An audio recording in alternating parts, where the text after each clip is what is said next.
In a small village far away, where the houses were made of clay and the roads were dusty brown, there lived a poor woman named Ebele and her only son, Chika. They had no father, no farm of their own, and no one to help them. Life was hard. Very hard. Every morning before the sun even came out, Ebele woke up. She tied her old wrapper around her waist and carried her clay pot to the stream. The water was cold, the road was long, and sometimes she slipped on the wet sand. But she always smiled when she thought of her son. Chika was the only reason she kept going. When she came back from the stream, she would light a small fire and cook whatever little they had, sometimes just pap, sometimes nothing but water and salt. But no matter how little, she always made sure Chika ate first. She would say, "My son must have strength. He must go to school and become something better." Chika loved his mother. He saw how she suffered. He saw how she went to the farms of other people just to earn a few cups of gari. So he promised himself he would make her proud one day. But sometimes at night, when the wind blew through the holes in their roof, Ebele would cry quietly. Not because she was weak, but because she didn't know how much longer she could keep going. Still, every morning, she smiled again. She told Chika, "Don't let our suffering make you bitter, my son. Be good." Ebele would sit outside their little hut, waiting. When she saw him, her tired face would light up. "Welcome, my sunshine," she would say, hugging him tightly. Even though they were poor, they had something most people didn't. Love. A love so strong that hunger could not break it. They shared stories, laughter, and dreams. On quiet nights, Ebele would tell him about his father, a kind man who died when Chika was still a baby. She would say, "Your father believed that goodness always wins in the end. Promise me, Chika, no matter what happens, you will never forget who you are." Chika would nod seriously and reply, "I promise, Mama." But as the years passed, things became worse. Food became hard to find. The roof started leaking badly. Ebele fell sick often, but she still forced herself to work. One evening, she fainted while returning from the stream. When she opened her eyes, Chika was crying beside her. "Don't cry, my son," she said softly. "This life may be hard, but pain does not last forever." That night, Chika made a promise to himself. He would never allow his mother to suffer again. He would do whatever it takes to change their life. He didn't know that the choice he would make later would destroy everything they once stood for. The next morning, Ebele woke up weak, but still went to work. Chika watched her from the window, her feet dragging slowly on the dusty road. Something inside him broke that day, a mix of anger and helplessness. He clenched his fist and whispered to himself, "I must find a way. Even if it means breaking the rules." That was the last morning Ebele saw her son leave home as an innocent boy. From that day forward, life began to change, little by little, quietly and painfully. The world was waiting for him, and it was not kind. The story of Ebele and Chika was only beginning. And sometimes, when the wind blows through the village at night, people still say they can hear her voice whispering, "Chika, my son, don't let the world change you." The morning after the night of rain and tears came quietly, like a gentle footstep. Light moved slowly across the floor and touched the small wooden table where they kept their few things. Chika sat with his hands folded, holding the letter his father had written before he grew too sick to speak. He had read that letter many times that night. Each time the words seemed to settle deeper into his chest. They were simple words, but they felt very big. They told him to keep his heart warm, even when the world felt cold. He placed the letter carefully inside his shirt, right over his heart. He wanted to keep it close so he would not forget. When he breathed, it felt like his father was still with him, walking beside him. Ebele watched him from the doorway. Her eyes were tired, but they shone a little because of hope. She had worked so hard for so long. Now she watched her son stand up with a small new strength. Chika stepped outside. The morning air felt clean. The village was waking up. A woman at a distance hung clothes to dry. A child ran with a ball. Far away, someone knocked metal on wood in the small workshop. The day felt like a small promise. He walked to the little school where the teacher waited. The teacher had been kind to him before. Today she smiled and called his name. "Good morning, Chika," she said. "You read well yesterday. Keep learning." Chika felt proud. He remembered his father's words and imagined a future where he could buy a new roof for their house. He imagined his mother laughing without worry. It was a small picture, but it made him keep walking forward. After school, he did not go straight home. He stopped by the market and watched the men trade small things. He saw a pair of shoes that shine like new, and for a moment he wished he had them. But the wish stayed like a shadow, quiet and far. On his way back he helped an old woman carry her load. She smiled and gave him a small wrapper of food. "Thank you, my son," she said. Chika thought about how small acts could make a heavy day lighter. He remembered his promise again, not just to fix the roof, but to be kind. When he reached the hut, Ebele was sitting outside, mending a torn cloth. Her hands moved slowly but with care. She looked up when he came near and her face opened like a flower, soft and tired and proud. "I saw you help the market woman," she said quietly. Chika felt warm inside. He told her about the shoes he had seen and how he wanted to buy them one day. Ebele took his small hand and pressed it against her chest. "My son," she whispered, "you have grown a little today." Her words were small, but they held the weight of everything she had hoped for. That evening, they ate a little, and Ebele told him a story about a man who planted a tree for his child. She said, "A tree takes time to grow. It needs water and care. One day it will give shade and fruit." Chika nodded. He understood that building a better life would take time and patient actions.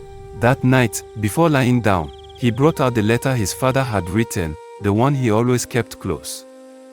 He read the words again, letting them guide his heart. Then, he placed the letter back by his chest and whispered, "I make you proud, Papa." After he put the letter back by his heart, he went out with a small plan. He would do little jobs around the village, carry water, sweep the yard, run small errands. For each small coin he earned, he would save a little for the roof and a little for shoes. He worked that week. He woke earlier, walked farther, and carried heavier loads. Sometimes he was tired and wanted to stop, but he remembered his father's promise and his mother's face. The image of their small hut with a new roof kept him going. Neighbors noticed the way he tried harder. A neighbor who owned a small cocoa stand smiled and gave him extra kola nuts. An old man at the workshop offered him a tiny job sweeping the steps in the evenings. Chika felt small moments of pride like tiny lanterns lighting his path. At night, Ebele would watch him wash his hands and murmur a short prayer. She did not say the promise out loud, but her eyes thanked him in ways words could not. Chika slept holding the letter and dreamed of a house that did not leak. He did not know then that the world would ask him hard questions, and that some answers would hurt. For now, his promise was simple and clean. He wanted to make his mother proud, and he believed that kindness and work would bring that change. Morning after morning he kept small promises. To study, to help, to be kind. Each small promise was a step. Each step moved him a little closer to the house he dreamed for them. And as the sun set on another day, he sat beside his mother and said quietly, "I will make it right, Mama. I promise." Ebele rested her head on his shoulder and smiled. And for a moment, both of them believed the promise could keep them safe.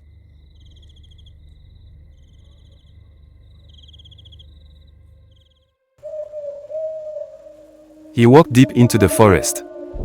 The wind whispered strange things through the trees. Every sound felt alive. Every shadow seemed to watch him. He had heard stories about this place, the Shrine of Oaths, a ground where men traded their souls for power. He stopped. A small clearing opened before him, silent, dark, waiting. In the middle stood a flat stone, stained with old blood. He knelt slowly, his breath shaking. The voice of his mother echoed in his head, "Chika, promise me. No matter what happens, never take from the dark." He wanted to stop, but the hunger in his heart was louder than her memory. He was tired of being weak, tired of watching others laugh while he begged. A sound came from behind him, like footsteps. Slow, dragging, heavy. A voice followed, calm, deep, ancient. You came to make a vow. He turned, but saw no one. Only the red glow of fireflies forming a circle around the shrine.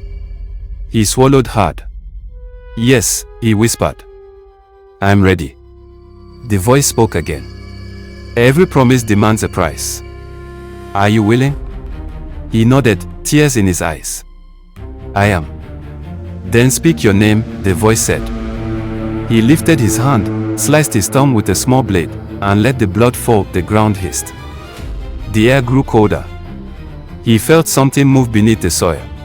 A shadow, crawling toward him. It wrapped around his feet like smoke. And then, silence. No wind. No sound. Just his own breathing. When he turned to leave, his shadow didn't move. It stayed behind. Its head lifted slowly, and it spoke. A death has been written in your blood. He screamed, but no sound came out. The mark on his arm burned bright red, like fire crawling under his skin. That night, something inside him broke. The forest went quiet again. And the boy who made an oath for power was no longer the same. From that night on, the darkness followed him home. And it whispered his name whenever he tried to sleep. Not the kind that hides behind trees, or the kind that breathes in your ears and whispers your name when you try to sleep. He pushed the old door open. The room was cold. The lamp had gone out hours ago, yet he could still see shapes moving on the walls. Shadows that didn't belong to him. He dropped to the floor, pressing his palms against his face. Leave me alone, he whispered. But the voices only laughed. He looked around. The mat where his mother used to sleep was still there. Her scarf still hung on the nail. He reached for it slowly, clutching it to his chest. Mama, I tried. I swear I tried. The scarf smelled of smoke and dust, and somehow, it felt like forgiveness. But the shadows crept closer, wrapping the room in a deep hum. Then the whisper came again. Blood for blood. He froze. It wasn't the curse, it was his brother's voice. The same tone that came from the night of the oath. Tears gathered in his eyes. He couldn't bear it anymore. He grabbed the same knife from the table, the knife that had never stopped haunting him. And he ran. Through the storm. Through the same path that once took everything from him. Branches slapped his face, mud pulled at his feet, but he didn't stop until he reached the shrine. The wind howled around him, almost angry that he had returned. He fell to his knees before the altar. Rain poured down like judgment. You want blood? You'll have it. But it ends tonight. He raised the knife and cut his palm open. The blood mixed with the rain, crawling toward the altar as if drawn by something unseen. Thunder cracked. The carvings on the wall began to glow red, then gold. And then her voice. Soft. Warm. Unmistakable. My son. He looked up slowly. There she was, not as flesh, but as light. His mother's spirit stood before him, her face calm, her eyes full of tears. Why, my child? Why carry what you could have forgiven? He shook his head, sobbing. Because I thought revenge would make the pain stop. It only made me forget who I am. The spirit walked closer. She touched his face, and the shadows that had followed him since that night began to fade. Then give it all back, she said. Give the curse back to the earth. He nodded slowly. He pressed the knife to his chest, not out of despair, but surrender. Let my blood be the last. He stabbed, not deep, just enough to mark the sacrifice. His blood hit the altar. Light burst through the shrine, shaking the ground. The wind screamed one final time, then died. Every whisper, every curse, every voice, gone. He fell back, breathing heavily. Rain washed over his face as dawn broke through the clouds. He smiled weakly. tell her, I'm coming home. The light of the rising sun touched him and then, silence. When morning came, villagers found the shrine empty. Only a blood-stained scarf lay on the altar, and beside it, a white dove. They said the curse ended that night. They said peace finally came to the land. But some still swear, on quiet mornings, they hear his mother's song drifting through the trees. Some debts are paid with money, others with blood. But the hardest ones are paid with truth. If this story touched your soul, don't just stop here. There are many more tales waiting, of spirits, of love, of greed, and of truth. Subscribe, and let the next story find you in the dark. African Folk Tales, where every story has a spirit.